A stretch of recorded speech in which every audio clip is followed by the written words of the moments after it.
Pemirsa Bali sampun nulak label wisata halal. Sekadi sani sampun kewedar oleh Wakil Menteri Pariwisata Miwa Ekonomi Kreatif Republik Indonesia. Bali pacang kuku ngutamayang parikrama wisata mendasar budaya Bali untuk mekatah tradisi sani sampun kasup kantos ke dura negara.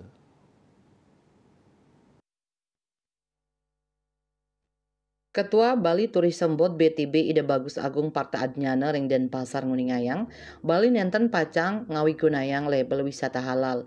Wakil Menteri Pariwisata Taler sampun ngewedar yening babaosan indik wisata halal sampun kakaryanang. Nenten wenten rencana wiadin kebijakan sane pacang ijen label Bali pindah ke destinasi wisata halal. Pindah ke destinasi unggulan Bali kantun pagah pindah ke pariwisata mendasar untuk budaya lokal Bali. Agung Parta nyokong kahanan inucap, BTB taler nulak sertifikasi halal majang produk wiadin ayayan tradisional Bali. Yadiastun ngajiang wisatawan muslim, Bali wantah nyiagayang ayah-ayahan sane ramah muslim, nyanging kantun pagah ngutamayang budaya Bali. Dan inu gesang, lestariang kearifan lokal miwah budaya Bali, wantah pabuat utama sajoneng widang pariwisata.